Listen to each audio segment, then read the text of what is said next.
Bonsoir à tous, bienvenue dans votre émission, votre projet pour la Réunion.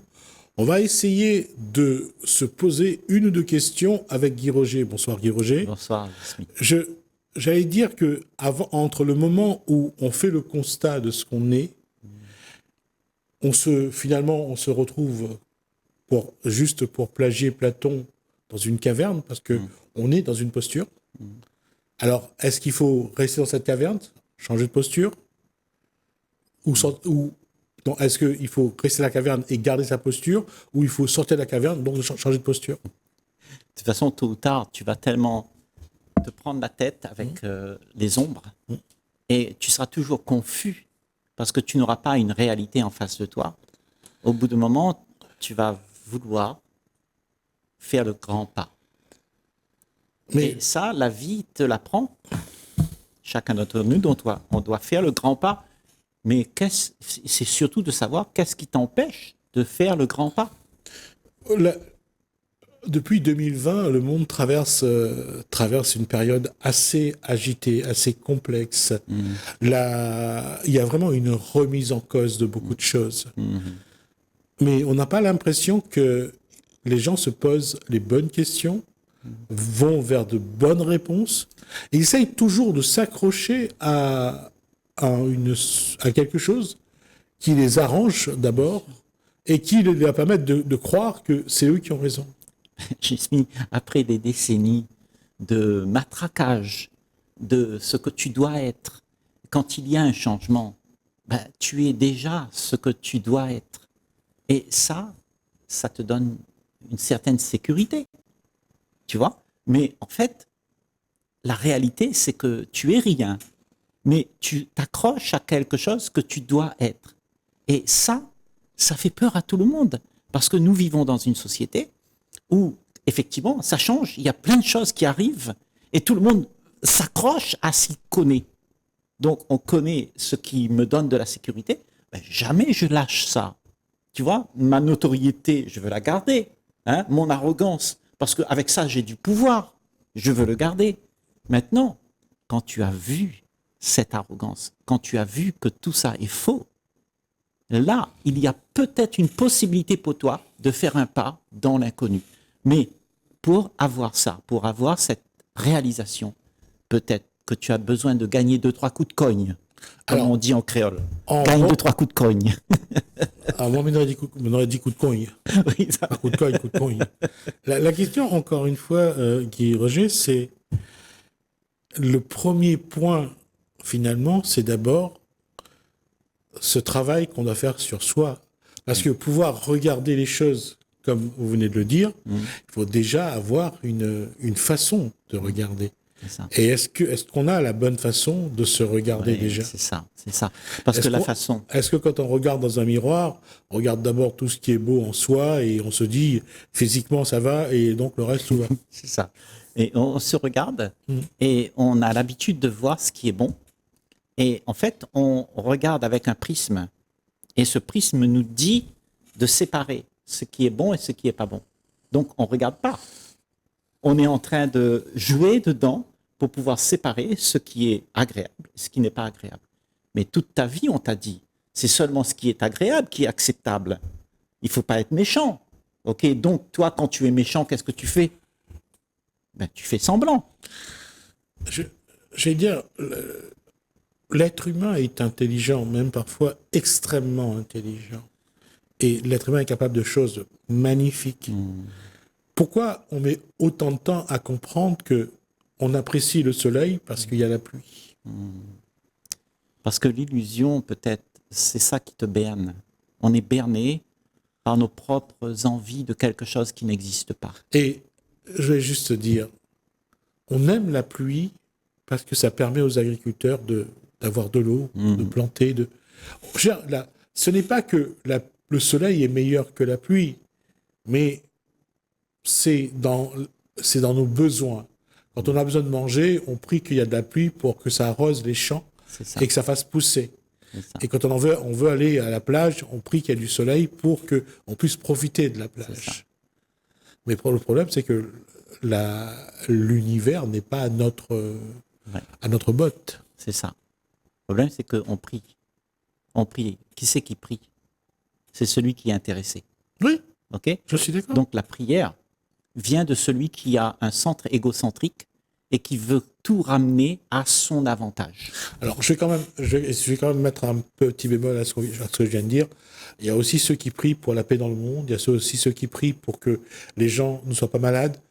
Ceux-là, on va pas dire que, on va pas les mettre dans le même panier. On ne va pas le mettre dans le même panier, mais il s'agit de comprendre c'est quoi prier. Prier, pourquoi on prie? Non, non. Il y a ceux qui prient vraiment parce que c'est un besoin égocentrique, Ouais. mais il y a ceux aussi qui prient pour autre chose. Ouais. Donc, on va pas mélanger tout le monde. Ma prière, à moi, c'est ma joie d'être présent à tout ce qui se passe, sans croire qu'il y a quelque chose d'autre. Ça, c'est ma prière. Quand je vais sur le bord de la mer, je regarde un coucher de soleil, c'est ma prière, ça. Tu vois? Si on pouvait tous avoir cette prière pour le monde, pour l'humanité, regarder le monde avec un œil bienveillant, ok? Eh bien, toutes les prières qu'on peut faire au nom de qui que ce soit, ça ne marchera pas. Pour moi, c'est pas tant le croire ou pas en une entité quelconque.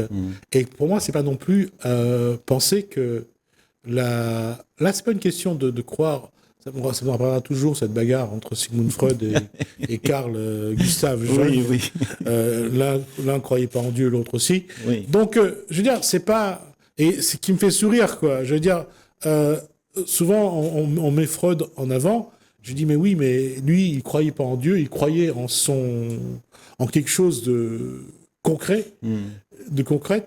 Mais la drogue qu'il prenait quand même pour maintenir un équilibre mental montre que c'était pas aussi simple que ça pour lui. Oui. Et si Carl Jung croyait, lui, qu'il y avait un monde invisible, il a quand même eu un certain succès dans sa démarche. Oui, mais ce monde invisible, est-ce que si tu le crois, ça devient quelque chose que tu acquiers, mais pas quelque chose que tu te racontes? Parce que croire, pour moi, c'est ça.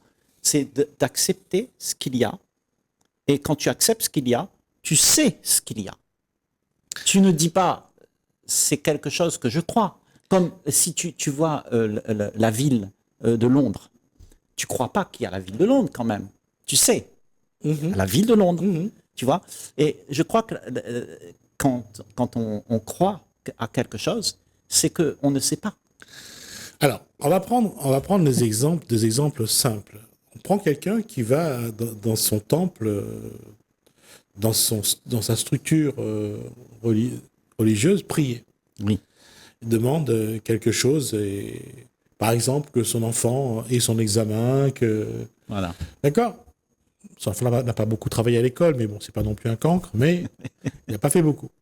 Et à l'arrivée, l'enfant a son examen. La dame, qu'est-ce qu'il va penser? Elle va dire, on m'a exaucé. Voilà. C'est ça. Voilà. C'est encore une fois l'interprétation qu'on va en faire. Donc, nous avons en nous, Jismi, toute une sorte de stratégie pour pouvoir nous réconforter. Parce que, comme on ne sait pas le faire par soi-même, ok? Parce que quand tu as fait des efforts, tu arrives toujours à ce que tu veux. Tu n'as pas besoin de personne pour venir te sauver pour pouvoir arriver à tes fins. Sauf que pour arriver à tes fins, ben, tu dois te débrouiller tout seul. Et là, comme c'est difficile dans ce monde d'arriver à ses fins, tu sais, il y a la déception, il y a des embûches, il y a tout ça, tu vois.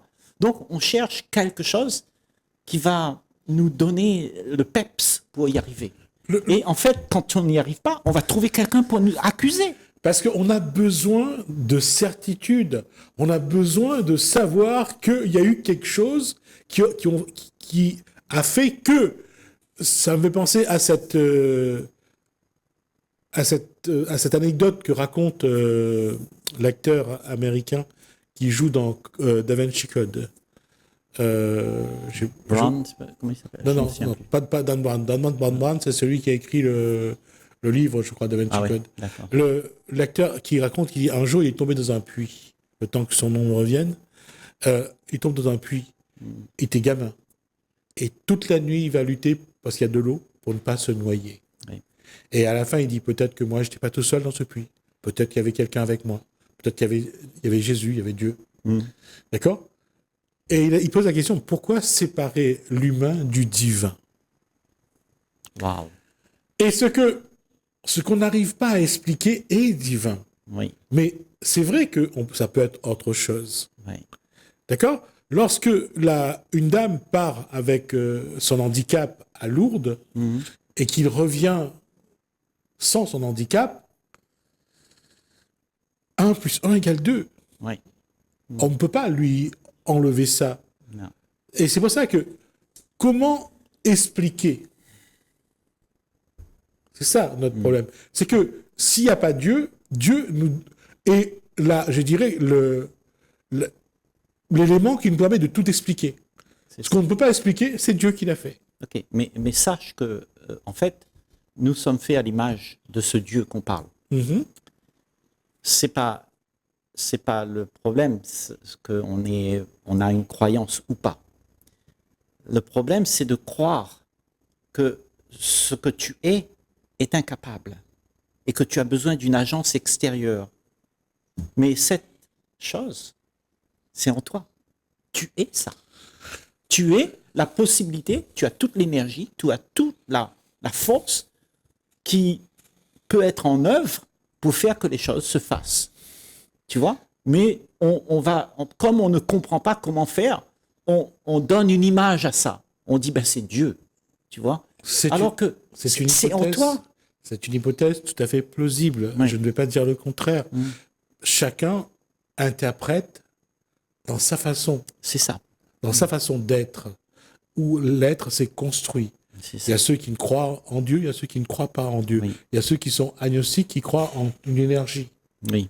Donc, la question, encore une fois, on voit bien qu'au départ, on a chacun une façon de voir les choses. C'est ça. Et cette façon de voir les choses, ça a été inculqué à travers toute ta vie, dans les propagandes, dans la culture, dans la tradition. On t'a refourgué ça. Et comme ça, on te dit, mais t'inquiète pas, il y aura quelque chose de mieux. Si tu fais confiance en ça, eh ben, tu auras quelque chose de mieux. Donc, on a pris l'habitude de trouver une sécurité dans une idée qui est merveilleuse. Alors, comment faire aujourd'hui, après tant de millénaires de vie, pour dire à des êtres humains, vous avez en vous ce dont vous avez besoin? C'est la chose la plus difficile parce que, en fait, c'est la peur qui nous empêche d'exprimer ce divin. L'expression de toi, Jismi, quand tu n'as plus d'inquiétude, tu ne veux rien, tu n'attends rien, tu aimes tout simplement. C'est ça l'expression du divin. L'expression du divin, c'est quelque chose qui ne demande rien à qui que ce soit, qui ne veut rien, qui n'attend rien. Parce que celui qui attend rien, celui qui ne veut rien, alors il embête plus personne. Et l'amour, c'est ça. C'est aimer malgré tout ce qui se passe autour de toi. Qu'il soit chrétien, musulman, joli, vilain, tu accueilles tout. Tout est OK, c'est OK, tout ça, c'est OK. Mais si tu fais une différence, si tu compares, et alors il y aura un problème parce que les gens vont se sentir menacés dans leur compréhension. Et cette compréhension est devenue quelque chose comme la prunelle de ton œil. Si quelqu'un vient toucher à ça, tu réagis tout de suite. Et la plupart d'entre nous, on a ces réactions-là. C'est pour ça qu'on n'arrive pas à faire en sorte qu'on s'entende, parce que tout le monde essaye de jouer avec quelque chose de trop sensible. Et puis, il y a aussi notre faiblesse. J'ai cherché le mot, je pense que c'est notre faiblesse. On a besoin, lorsqu'on n'arrive plus à expliquer quelque chose, de passer dans le mystique, l'ésotérisme, le divin. Ouais. Et à un moment ou un autre, l'être humain abandonne. Et quand il n'a plus d'arguments, quand il n'a plus d'éléments à avancer, il faut qu'il trouve une raison. Il a besoin d'avoir des certitudes. Ouais. Parce que tu vois, le problème, c'est que comme on est ignorant, la nature même de ce que tu es, c'est de l'ignorance. Tu ne sais rien. Puisque tu as vécu dans un passé, tu as appris des choses, tu les emmènes dans le présent et tu répètes ça. Tu répètes ce que tu sais. Donc, finalement, l'inconnu, c'est quelque chose qu'on ignore. Or, l'inconnu, c'est ce que tu es. En réalité, c'est ce que tu es. Parce que tu n'es pas le passé, parce que c'est une représentation de ce que je suis dans l'inconnu qui est là aussi, présenté. je trouve qu'il y a un problème. On dit à quelqu'un, il faut qu'il oublie son passé, qu'il tourne la page. Mais il peut pas oublier. Un être humain ne peut pas oublier son passé. C'est une erreur. Et je trouve que dans notre façon de faire, on a cessé de se mentir. Et surtout dans tout ce qui est de psyché, on dit à quelqu'un, vous devez tourner la page, oublier le passé. Ben, s'il oublie le passé, c'est lui qui l'oublie. C'est-à-dire, si, parce que, si. Oui, c'est lui qui l'oublie, bien sûr. Tout est en lui. C'est bien. Tout est en lui. Oui. Il a besoin de croire en lui. Oui. S'il ne croit pas en lui... Alors, c'est qui, lui? Ce passé? c'est ce qu'il est, lui. Ben, lui, c'est quoi? Il est lui aujourd'hui et demain. Oui, mais ce que tu es, là, aujourd'hui, c'est le résultat de tout ce que tu as vécu. Tu te donnes une personnalité, tu te donnes quelque chose à faire valoir. Roger, tu es devenu... on oublie, et ça c'est important, on oublie que dans chaque être humain, il y a des millénaires d'histoires. Oui, dans chaque être humain, il y a des milliards d'histoires, mais millénaires d'histoires. Oui, des millénaires d'histoires qui viennent tous, on a hérité ça de la race humaine avant nous. Tout à fait. Ce que tu es à ce moment-là, c'est pas toi ça, c'est une mémoire. Et cette mémoire se raconte des histoires que comment je serai demain. Et donc il passe tout son temps à répéter ce qu'il connaît pour faire exister ce que je serai demain. Moi je dis qu'il y a quelque chose qui existe déjà, qui n'a pas de commencement, qui n'a pas de fin, qui n'a pas de millénaire d'histoire, c'est juste là depuis toujours. C'est quelque chose d'éternel. Et c'est ça, la réelle nature de toi. Et si tu passes ton temps à ruminer ce que tu aimerais être, ce que tu es devenu, et t'inquiéter de ce que tu seras demain, eh bien, tu restes dans le temps. Je suis d'accord sur cette posture. Mais ce que je veux dire, c'est de comment un être humain qui est conscient qu'il a en lui des millénaires d'histoire, qu'il doit malgré tout être lui. Oui. Et qu'est-ce que c'est lui? Ben, c'est ce qu'il a envie d'être. Et comment il existe par rapport à tout ce qu'il y a en lui, c'est ça la question aujourd'hui et demain. Donc, tu as besoin de cette mémoire. Moi, je ne dis pas non, le contraire non plus. Parce qu'autrement, tu serais un légume. OK? La mémoire est nécessaire. Quand tu as une mémoire, tu te rappelles de toutes les erreurs. Et tu cesses de les faire. Oui. C'est pour ça que la mémoire, elle est bien. Tout à fait. Parce que si tu n'as pas de mémoire, ben, tu répètes tout le temps les mêmes merdes. Oui, je suis d'accord. Mais le problème de l'être humain, c'est de faire cette subtile différence entre garder en mémoire des choses qui le construisent, qui fait qu'il est lui, et en même temps de s'éloigner de ce qui a été des choses négatives qui l'empêchent d'avancer. Attends, cette mémoire qui est lui, on vient, tu sais, on vient de parler, on dit cette mémoire, c'est une mémoire, c'est pas lui. C'est la représentation de lui-même. Il s'est représenté avec ce qu'il a vécu, et il dit ça c'est moi, regarde. Et tu vois, c'est une mémoire. Moi je ne pense pas seulement de ce qu'il a vécu, je vais beaucoup plus loin dans son histoire. Pourquoi? Parce que ce qu'on est vient de beaucoup de choses qu'on ne connaît pas, qui nous façonnent. C'est pour ça que je parle de millénaires d'histoire. Tout ça, à un moment ou à un autre, influe sur ce qui peut être. Alors, ce connu que tu connais là, tout ce connu, si tu le gardes, si tu le rumines... Pas ruminer. Encore une fois, c'est ni positif ni négatif. C'est juste un état qui fait que lui, il est comme ça. D'accord, il est comme ça, Sauf que s'il réalise que ça, c'est pas lui, quand tu dis il est comme ça, Oui. et moi je réalise que ça, c'est pas moi. D'accord. Parce que dans cette posture, je vais souffrir, Gismi. Parce que je suis celui qui est le passé et qui va dire je suis ça et je répète. Je répète tout le Non, temps. justement, c'est comment accepter ça et devenir ce qu'on a envie d'être. Non, tu peux pas devenir ce que tu es déjà. Ce que tu es, c'est déjà là. Bah, justement, comment faire la différence entre quand tu fais ce constat et ce que tu es vraiment? Comment différencier les deux? Alors, ce que tu es vraiment n'a pas la posture de la mémoire. Ça ne vient de nulle part. Ça n'a pas de mémoire. C'est quelque chose de sacré qui n'a pas été souillé par ce que l'homme peut penser, ce que l'homme peut construire. C'est quelque chose de sacré. Et ce sacré s'exprime à travers toi seulement quand toutes les mémoires sont mises de côté. Toutes les mémoires de ce que je me suis fait pour être représentatif de moi, tout ça, si tu mets pas ça de côté, ce sacré-là ne peut pas s'exprimer. Parce qu'il n'a pas, là-dedans, il n'y a pas le temps. Il n'y a pas hier, aujourd'hui et demain dedans. Il y a juste un état libéré de tout le temps qu'on a pu construire le personnage. Ce personnage n'existe pas. C'est quelque chose qui vient de la mémoire. Ce qu'on pense être n'existe pas. Moi, toi, lui, ça n'existe pas. Il n'y a que la vie qui existe. On a déjà dépassé de 3 minutes le temps qui nous est imparti.